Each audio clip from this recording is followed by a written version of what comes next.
Hello, everyone. First and foremost, I want to express my heartfelt gratitude for your overwhelming support and love.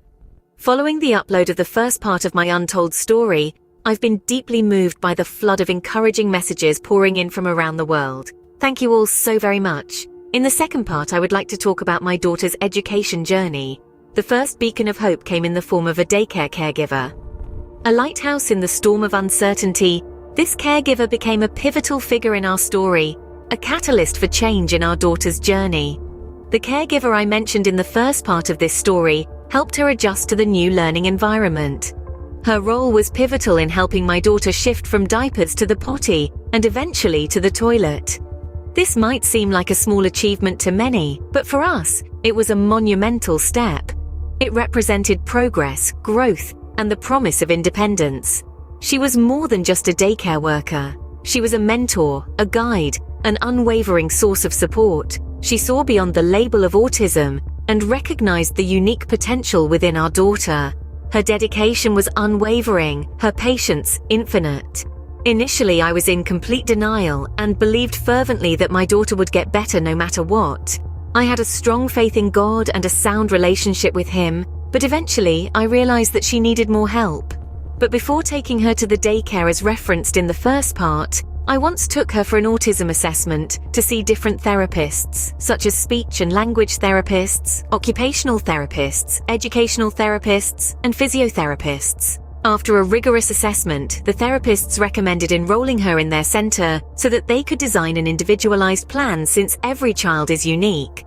However, since there were other children on the spectrum who had come for the same assessment, after witnessing their different behaviors, I feared my daughter might mimic some of those. Complicating her management further overwhelmed with concern, I opted to keep her at home. Following a year at the daycare, my daughter transitioned to nursery school. However, just 3 months into nursery school, the emergence of COVID-19 enforced a lockdown, compelling my daughter to stay at home. This posed a challenge, especially as she had just begun to repeat words, and I was worried she would regress in her progress. When you have a child with autism, you find yourself cherishing those seemingly small moments that others might take for granted.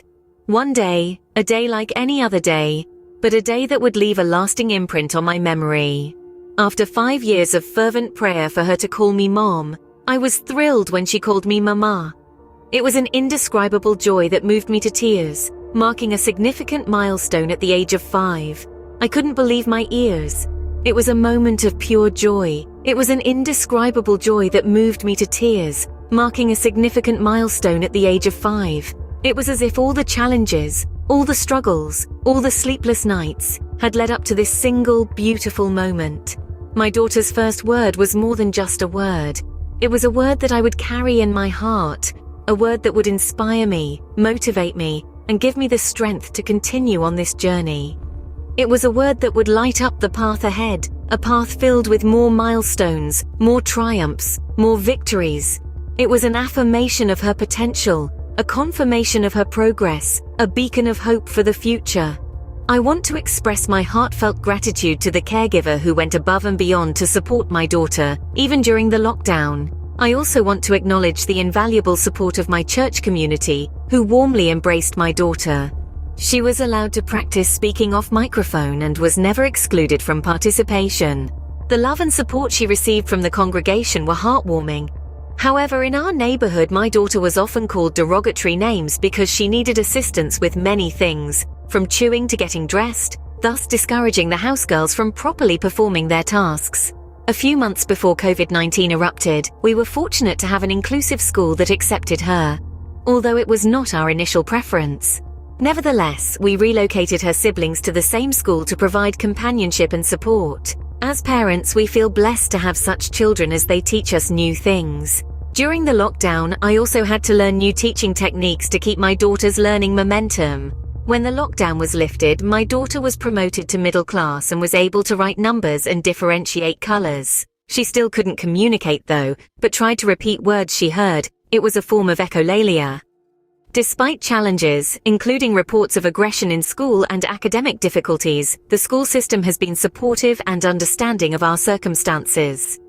Currently, my daughter is in primary 2 and performs well in class. She is fluent in both French and English as well as our mother tongue. She excelled in her studies, consistently scoring between 80 and 90% in her exams. She has always ranked among the first 8 students of her class. She completes her homework with minimal supervision and has even helped teachers solve problems at higher grade levels. Some teachers even call her their assistant. However, there are still challenges that we face, but our unwavering faith in God is firm. In class, she cannot concentrate or stay focused. She still beats her classmates. She only takes notes when she wants. She cannot keep her scholastic materials. Books are torn. Pens are lost every single day. She breaks stuffs, such as windows, water tanks. There is still a long way to go, but we are grateful to God for taking us thus far. In the next part, I will share with you the treatment and food supplements that I use to enhance her speech and stimulate her neurons. Before that, I want to encourage my fellow parents navigating similar journeys, those who are eagerly waiting for their child's first word, who are praying to see their child improve in many ways such as feeding themselves, holding a pen or a pencil, getting used to the potty, and struggling to manage insomnia, hyperactivity, tantrums, and meltdowns. I went through the same struggles as well, but the changes can occur unexpectedly and swiftly. With unwavering faith, we can find solace in God.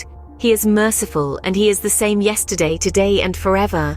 The one who turned my tears into joy is still at work. This is but one chapter in our ongoing journey, a journey of resilience, hope, and untold strength that unfolds every day, in every small victory, every single word spoken, every new skill mastered.